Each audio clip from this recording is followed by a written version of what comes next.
ये वीडियो मैं MBA first sem के स्टूडेंट्स के लिए बना रहा हूँ। अभी आप लोग के एग्जाम्स आने वाले हैं, बहुत सारे न्यूमेरिकल सब्जेक्ट्स आपको मिलेंगे। There are 8 subjects are there, fundamental of management, economics, operations, marketing management, IT, OB, cost and management and business stats. अभी हम लोग सारे ओबी के वीडियोस, ऑर्गेनाइजेशन बिहेवियर के सारे वीडियोस हम लोग अपलोड कर रहे हैं। उसके लिंक मैं आपको शेयर करूंगा, बट जो लिंक मैं शेयर करूंगा उन चैनल्स को सब्सक्राइब कर लेना और कमेंट या लाइक जरूर करना, क्योंकि नेक्स्ट जो हम थ्योरी सब्जेक्ट्स डालने वाले हैं उसका नोटिफिकेशन वही मिलेगा, क्योंकि हम आपको रेगुलर लिंक नहीं शेयर कर पाएंगे। साथ के साथ 2 प्रैक्टिकल सब्जेक्ट्स हैं, न्यूमेरिकल सब्जेक्ट्स हैं, cost accounting and business states. Seriously इनको लेके चलना, क्योंकि इनमें सबसे ज्यादा बैक आती है। अगर इसका कोई डाउट है या क्लासेस लेना हो तो मेरा नंबर है, आप इस पर कॉल कर सकते हैं। मेरा क्लासेस ऑनलाइन ऑफलाइन रिकॉर्डेड तीनों मोड पे क्लासेस चल रहे हैं।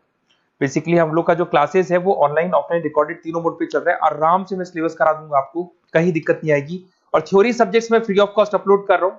हम लोग की जो फैकल्टी मेंबर्स हैं वो लोग पढ़ाते हैं, तो सब्सक्राइब जरूर कर लेना चैनल को, नहीं तो नेक्स्ट थ्योरी सब्जेक्ट के आपको नोटिफिकेशंस नहीं मिलेंगे।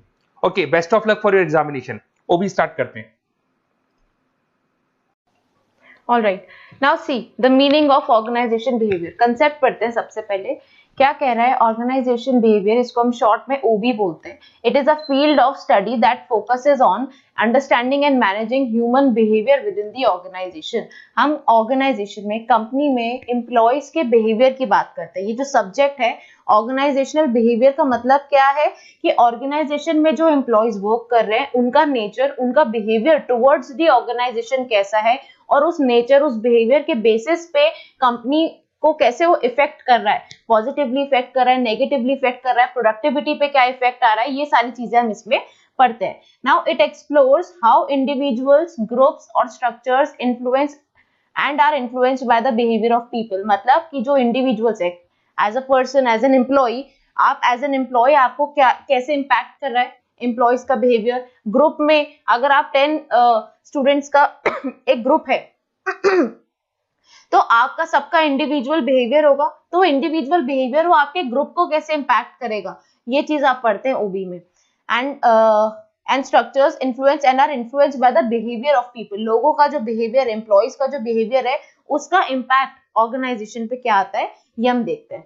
नाउ आगे देखो क्या है, OB is a study of how individuals and group interact with in the organisation. आप ऑर्गेनाइजेशनल सेटिंग में, कंपनी प्रेमाइसेस में आपका इंटरेक्शन कैसे होता है, एम्प्लॉयज का आपस में इंटरेक्शन कैसे होता है, ग्रुप में कैसे इंटरेक्शन होता है, मैनेजर्स के साथ, आपके लीडर्स के साथ कैसे इंटरेक्शन होता है, वो हम यहाँ पे पढ़ते हैं। And how these interactions affect an organisation's performance. कंपनी की परफॉर्मेंस को वो किस तरह से इंपैक्ट करेगा, कंपनी के गोल्स को अकम्प्लिश करने में एम्प्लॉयज का बिहेवियर कैसे इंपैक्ट करेगा, that is known as organisational behaviour. Now the focus of OB tends to center around employees productivity। Employee की प्रोडक्ट, अल्टीमेटली ओबी पढ़ने का मतलब यही है कि एम्प्लॉयज का जो बिहेवियर है वो उनकी प्रोडक्टिविटी को कैसे इंपैक्ट करेगा, ये चीज हम देख रहे हैं। अगर कोई पर्टिकुलर इंडिविजुअल और एम्प्लॉय पॉजिटिव नेचर का है, हम मोटिवेट होके काम करते हैं, सब अपने डिसिप्लिन से काम करते हैं, स्ट्रेस फ्री होके करते हैं, तो वो उनकी परफॉर्मेंस को इंपैक्ट करेगा।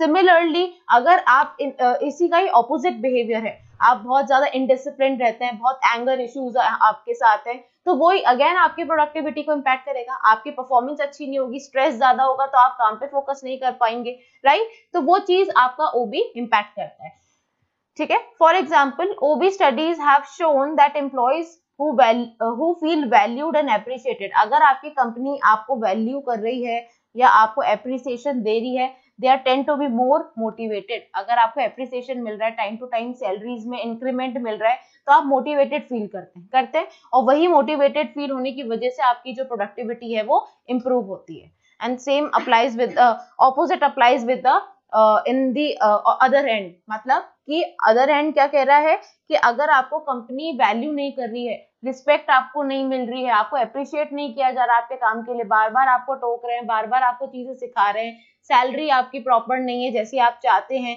आप सेटिस्फाइड नहीं है कंपनी से, तो वही सारी चीजें आपकी प्रोडक्टिविटी को हैम्पर करेगा, इंप्रूव नहीं करेगा, हैम्पर करेगा, राइट। तो वो चीज होता है ओबी में। ये 2-3 पॉइंट है, 3 पॉइंट में हमने डिवाइड किया। पहला तो हमने बेसिक डेफिनेशन पढ़ी कि कैसे इंडिविजुअल्स, ग्रुप्स एंड स्ट्रक्चर्स को इन्फ्लुएंस करता है एम्प्लॉयज का बिहेवियर। सेकेंड पॉइंट में हमने क्या पढ़ा कि it is a study of how individuals and group interact, मतलब इंडिविजुअल्स और ग्रुप्स आपस में किस तरह से इंटरेक्शन करते हैं within the organisational setting. आपका नेचर, आपके बिहेवियर पे ये सारी चीजें डिपेंड करती हैं। क्लास में भी आप सब फ्रेंड्स हैं, तो फ्रेंड्स में आपस में आपका नेचर कैसा है, आपका बिहेवियर कैसा है, यही तो आपके ग्रुप को इम्पैक्ट करेगा। अगर आप में से 10 जनों में से एक जना कोई भी ऐसा है कि बहुत ज्यादा पॉलिटिक्स करता है, बहुत लड़ाई झगड़ा करता है, तो क्या आप उनके साथ रहना प्रेफर करेंगे? नहीं करेंगे।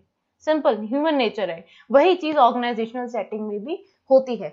अगर आपकी प्रोडक्टिविटी अच्छी नहीं है, आप अच्छे से काम नहीं कर पा रहे, स्ट्रेस फ्री नहीं है, हर समय आपके साथ एंगर इश्यूज रहते हैं, तो ये सारी चीजें भी आपके ऑर्गेनाइजेशनल सेटिंग में इम्पैक्ट करेंगी। So this is the meaning of organisational behaviour.